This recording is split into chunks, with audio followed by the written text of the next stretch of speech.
আজকে ঢাকা শহর থেকে শুরু করে বাংলাদেশের প্রত্যেকটা সিটি কর্পোরেশন থেকে শুরু করে উপজেলা ইউনিয়ন প্রত্যন্ত অঞ্চল পর্যন্ত নেশা মানুষের মাঝে করোনা ভাইরাসের চেয়েও বেশি সয়লাভ হয়ে গেছে। জুড়ে বলেন কথা ঠিক কিনা?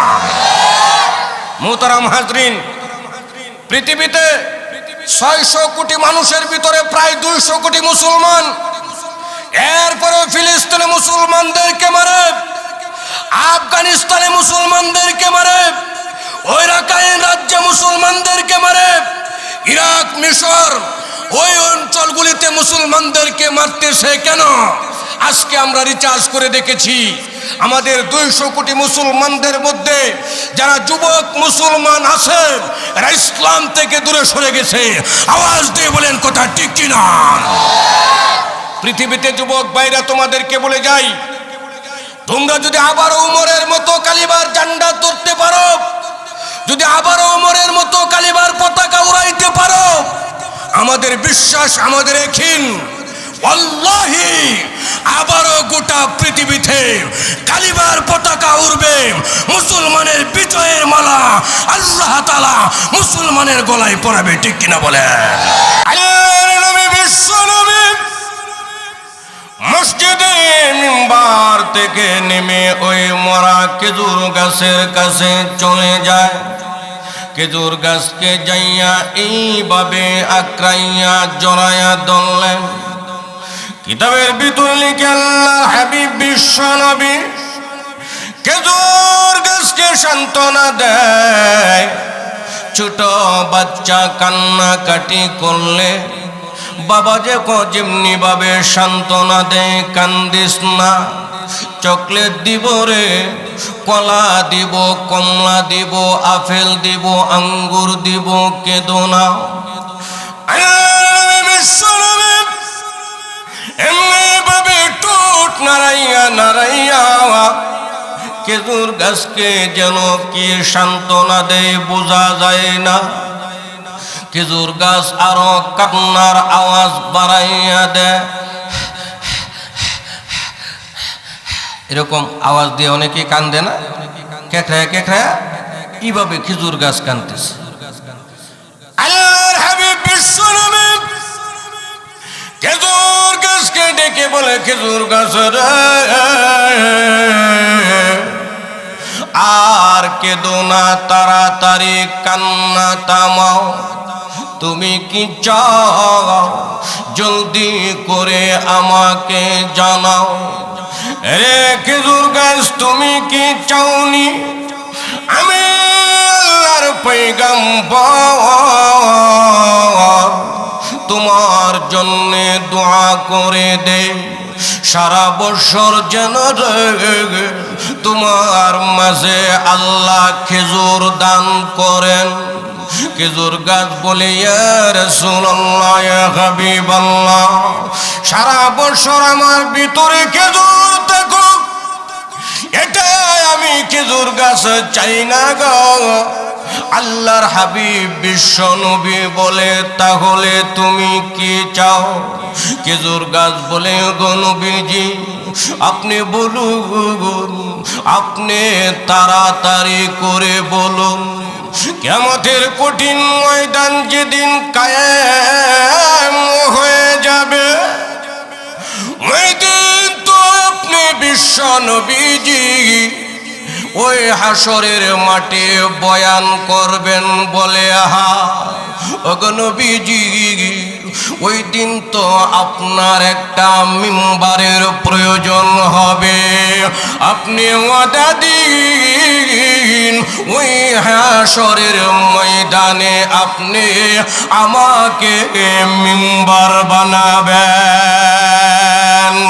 আল্লাহর নবী বলে, খেজুর গাছ ওয়াদা দিলাম ওই জান্নাতের ভিতরে আগে ওই হাসরের ময়দানে আমি তোমাকে মিম্বর বানায়া ব্যবহার করব। খেজুর গাছ বলে আর রাসূলুল্লাহ ইয়া হাবিবাল্লাহ, তাহলে এই জামি মসজিদে মিম্বরে আপনি কাঠের তৈরি মিম্বরে বসেন, আমার কোনো আপত্তি নাই। কৌনাইন মুখতার খুদা तुमको बनाया, कौनैन मुख्तार खुदा तुमको बनाया, उम्मत का निगहबान खुदा तुमको बनाया, उम्मत का निगहबान खुदा तुमको बनाया। मौला मेरा आका मेरा रहमतों की नबी है, मौला मेरा आका मेरा रहमतों की नबी है, तजदार मदीना है तुम है या रबी है, तजदार मदीना है तुम है या रबी है। अशजार ने दे तेरे नबूवतों की शहादत, अशजार ने दे तेरे नबूवतों की शहादत, तशकीक कमर में है तो अंगुल की इशारा, तशकीक कमर में है तो अंगुल की इशारा। चित्कार मेरे बोली मरहबा, आरो जोरे बोली मरहबा। मुहतरम हाजरीन, একটু দিলটা নরম করে ভালো করে বোঝার চেষ্টা করুন। কত বড় নবী, কত বড় পয়গম্বরের উম্মত আমরা হতে পেরেছি, যে নবীর জন্য মরা মাথা খাটা খেজুর গাছ পর্যন্ত কান্না করে সুবহানাল্লাহ কইবেন না? কত বড় পয়গম্বরের উম্মত আমরা, কেমন নবীর উম্মত আমরা হতে পেরেছি।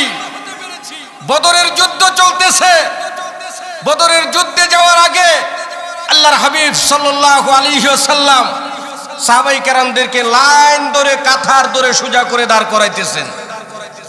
বদরের যুদ্ধের আগে কাতার ধরে সোজা করে নামাজের মধ্যে যেমনি ভাবে আমরা দাঁড়াই, এভাবে নবীজি সাহাবায়ে কেরামদেরকে লাইন ধরে কাতার করে দাঁড় করাইতেছেন।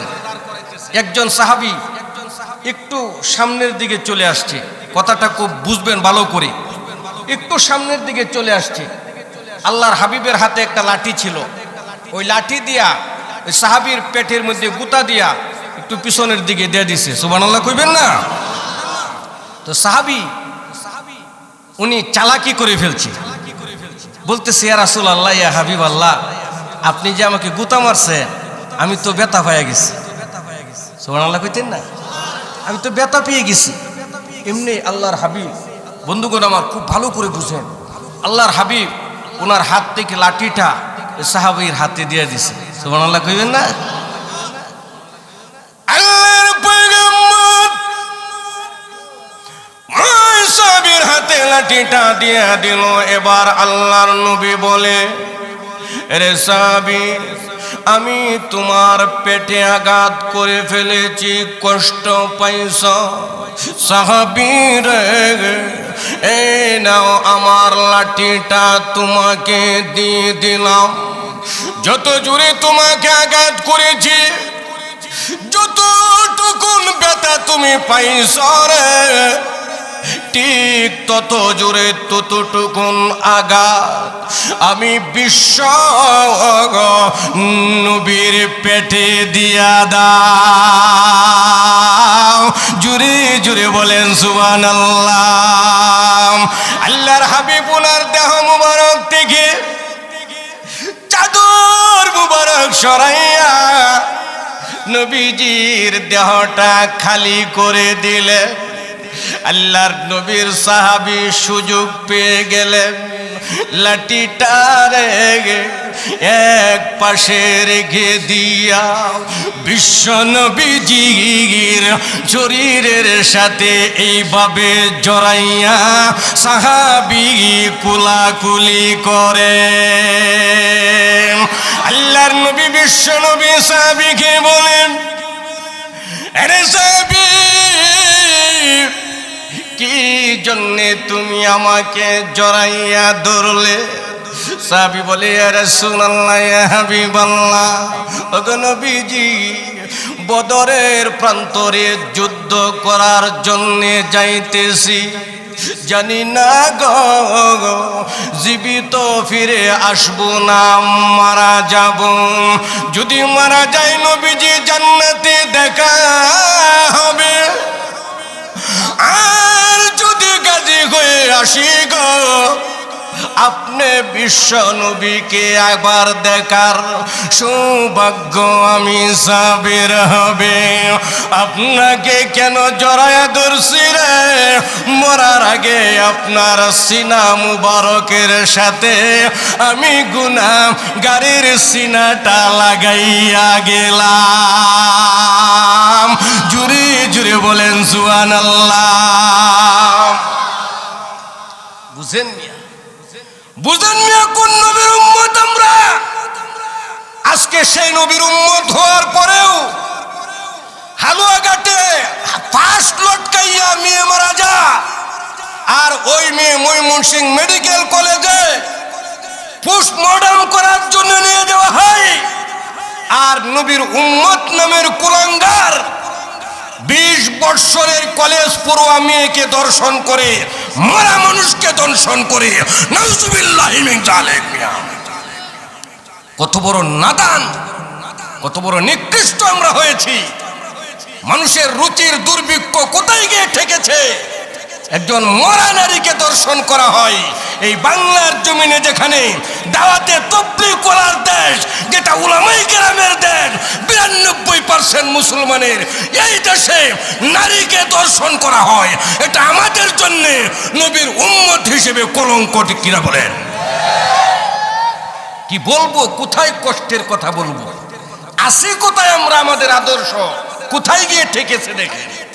আল্লাহর হাবিব সাল্লাল্লাহু আলাইহি ওয়াসাল্লাম একদিন হযরত আলী রাদিয়াল্লাহু তাআলা আনহুকে নিয়ে মদিনার পাশে একটি এলাকার কিনার দিয়ে যাইতেছেন।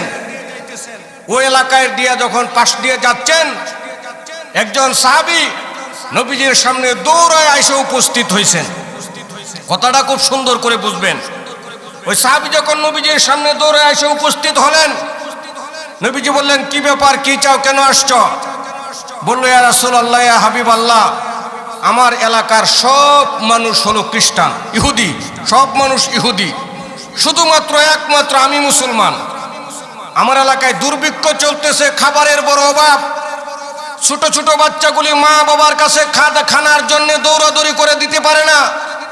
বৃদ্ধ বৃদ্ধ মানুষগুলি খাবারের জন্য মাটিতে গড়িয়ে গড়িয়ে ছটপট ছটপট করে খাবারের ব্যবস্থা হয় না। ইয়া রাসূলুল্লাহ, ইয়া হাবিবাল্লাহ, আমি ওই ইহুদিদেরকে বললাম, তোমরা মুসলমান হয়ে যাও, কালিমা পড়ে আল্লাহ তাআলা রিজিকের ব্যবস্থা এলাকার মধ্যে করে দিবে। চিৎকার মেরে বলেন সুবহানাল্লাহ।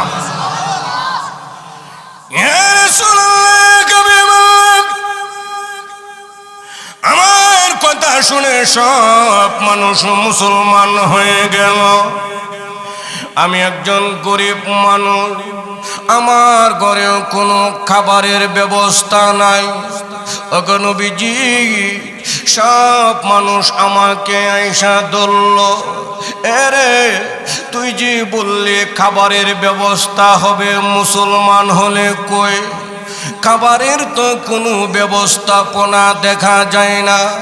দে রে, তাড়াতাড়ি খাবারের ব্যবস্থা করে দে, না হলে আবার আমরা ইহুদি হয়ে যাব।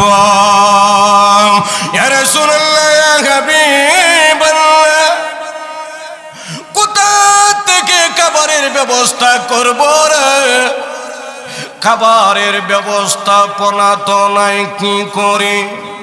আল্লাহর নবী, বিশ্ব নবী হযরতে আলী রাদিয়াল্লাহু আনহুকে বললেন, যাও দেখো রাষ্ট্রীয় কোষাগারে কোনো খাবার আসেনি। হযরতে আলী বলে, নবীজি, খাবারের ব্যবস্থা রাষ্ট্রীয় কোষাগারে নাই, কোথা থেকে খাবারের ব্যবস্থা করব? এমন সময় একজন ইহুদি নবীজির পাশে দৌড়াইয়া আসতে লাগলো। আয়েশা বললে, রে মুহাম্মদ, আমার কাছে 40 মিসকাল স্বর্ণ মুদ্রা আছে, তুমি চাইলে একটি শর্তে এইগুলি আমি দিয়া দিব। আল্লাহর নবী বলে, 40 মিসকাল স্বর্ণ মুদ্রা কোন শর্তে তুমি আমাকে দিবে গো? ওই ইহুদি বলল, মুহাম্মদ, আজকে থেকে 3 মাস পরে এই 40 মিসকাল স্বর্ণ মুদ্রার বিনিময়ে তুমি আমাকে 40 মণ পাকা খেজুর দিতে হবে। কয় মিসকাল স্বর্ণ মুদ্রা? 40। কত মণ খেজুর?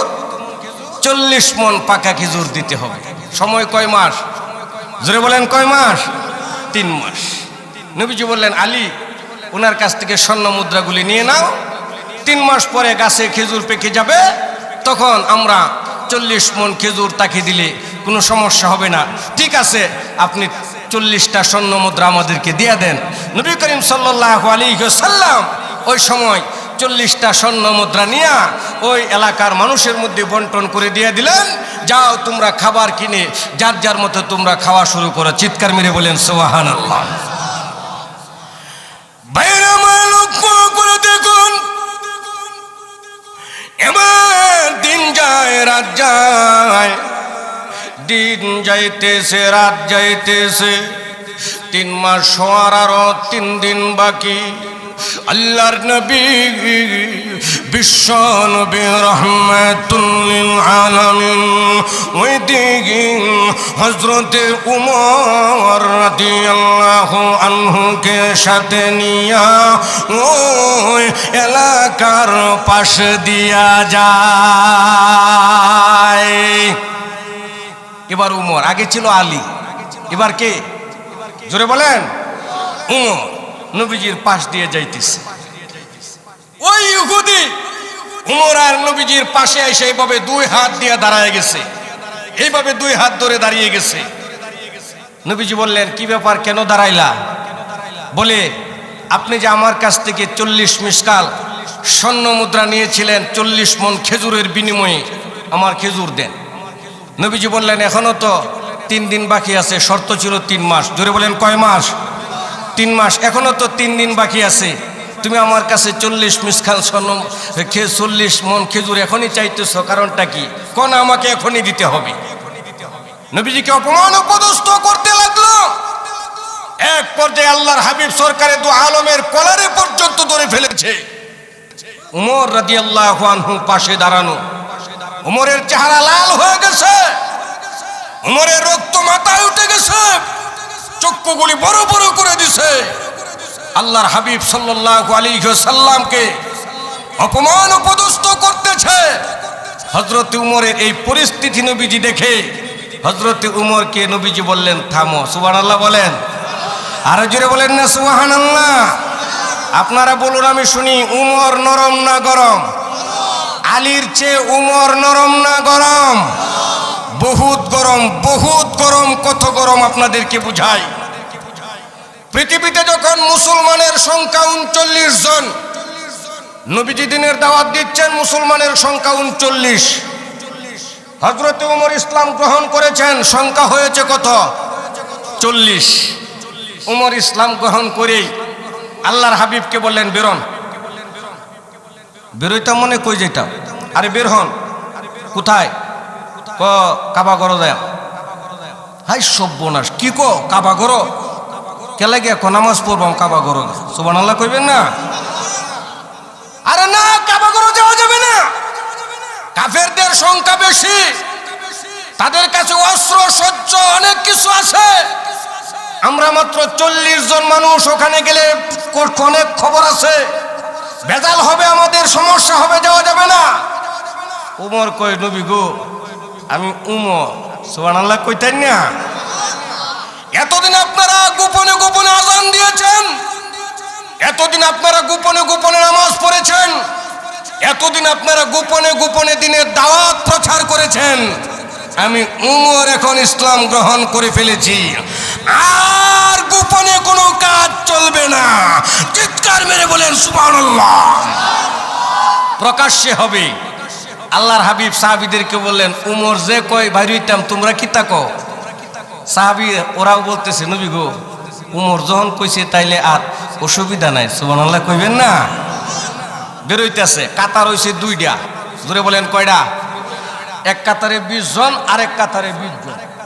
নবীজি এক কাতারের সামনে, আরেক কাতারের সামনে হলো খালেদ বিন ওয়ালিদ রাদিয়াল্লাহু আনহু, আর উমর হলো সার্বিক তত্ত্বাবধানে। সুবহানাল্লাহ কইবেন না? Left right, left right, left right, left right যাইতেছে, আর মদিনার মক্কার ধুলাবালিগুলি উঠতেছে। যে মক্কা কাবাগরের কাছাকাছি চলে গেছে, এমনি আবু জাহিলিয়া, নবীজির দুশ্মন আবু জাহিলিয়া, এইটা দৌড়ে বাড়িছে, কই কাড়ারে, ওই কাড়ারে, তলোয়ার ডালে যখন দৌড়ে আইছে, কাবাগরের গেটটার কিনার হযরতে উমর খারইছে, খারইয়া ওই আবু জাহিলিয়ার দিকে তাকায় রইছে। যে আবু জাহিলিয়া আইতেছে, কিতাবের মধ্যে লেখছে, সুবহানাল্লাহ, দেখবাম কত জোরে আপনারা কইতে রইন হন। এই আবু জাহিলিয়া যখন উমরে কাবাগরের গেটের মধ্যে দেখ চলছে, এমন একটা হাত ব্রেক মারছে, মনে হয় যেন তারাকান্দা বাসটিন ট্রাকের চাক্কা ব্রাস্ট হইছে। এমন ডরায়া কলজাটার মধ্যে ভূমিকম্প শুরু হয়ে গেছে, এমন হাত একটা মারছে ব্রেক। হযরত উমর কয়, আইয়ো আইয়ো, বিবির কাছ থেকে দাবিটা সারায় আয়ো, সন্তানের জবান থেকে জীবনের বাপ ডাক শূন্য আয়ো, কল্লা লইয়া আর বাড়িতে যাইতে দিতাম না। উমর উমর উমর কেমন ব্যক্তি দেখে। হযরত উমরের নাম ছিল উমর ইবনুল খাত্তাব, মানে উমর। এরপর থেকে আল্লাহর হাবিব উমরের নামের সাথে আরেকটা শব্দ যুক্ত করে দিয়েছেন, ফারুক। ফারুক মানে পার্থক্যকারী, আলাদাকারী। হযরত উমরে ফারুক মানে হলো হক আর বাতিলের মধ্যে পার্থক্যকারী হলো হযরত উমর। চিৎকার মেরে বলেন সুবহানাল্লাহ। বুঝো বাজান, বুঝো যুবক ভাইরা, আজকে তুমি আর আমি, আমার সন্তান, আমার ভাতিজা, আমার ভাই, সারা রাত্র সারাদিন ফেসবুক ইন্টারনেট নিয়ে ব্যস্ত, দুই কানে দুই ইয়ারফোন লাগে, অশ্লীল গান আর নাচ আর সিনেমা নিয়ে ব্যস্ত। আমাদের দেশের যুবকগুলি এখন ইসলামের জন্য কি করবে?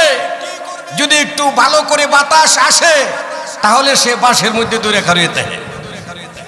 জোরে বলেন কথা ঠিক কিনা? হ্যাঁ, বাসের মধ্যে দূরে খারুইতে হয় বাতাস আইলি, কারণ হ্যাঁ চলে না, লড়বড় লড়বড় করে। জিজ্ঞেস করছি, লড়বড় করে? হুজুর হ্যাঁ তো বাঁকা। জোরে হয় না? জোরে বলেন, জোরে বলেন। হুজুরে গাঁজা খা, ফেন্সি ডিল, ফেস্টিং, গু খাওয়ার গরের গু খাওয়া, ফেস্টিং কা, জুতার ঘাম আছে না নাই? জোরে বলেন, আছে না নাই? আজকে ঢাকা শহর থেকে শুরু করে বাংলাদেশের প্রত্যেকটা সিটি কর্পোরেশন থেকে শুরু করে উপজেলা, ইউনিয়ন, প্রত্যন্ত অঞ্চল পর্যন্ত নেশা মানুষের মাঝে করোনা ভাইরাসের চেয়েও বেশি সয়লাভ হয়ে গেছে। জুড়ে বলেন কথা ঠিক কিনা? মুহতারাম হাজরিন, পৃথিবীতে 600 কোটি মানুষের ভিতরে প্রায় 200 কোটি মুসলমান।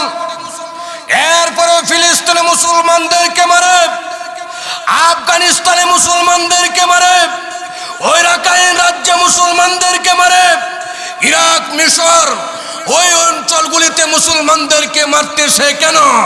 আজকে আমরা রিচার্জ করে দেখেছি, আমাদের 200 কোটি মুসলমানদের মধ্যে যারা যুবক মুসলমান আছে, এরা ইসলাম থেকে দূরে সরে গেছে। আওয়াজ দিয়ে বলেন কথা ঠিক কিনা? পৃথিবীতে যুবক ভাইরা, তোমাদেরকে বলে যাই, তোমরা যদি আবারও উমরের মতো কালিমার ঝান্ডা ধরতে পারো, যদি আবারও উমরের মতো কালিমার পতাকা উড়াইতে পারো, আমাদের বিশ্বাস, আমাদের এখিন, আল্লাহি আবারও গোটা পৃথিবী দেশে কালিমার পতাকা উড়বে, মুসলমানের বিজয়ের মালা আল্লাহ তাআলা মুসলমানের গলায় পরাবে, ঠিক কিনা বলেন?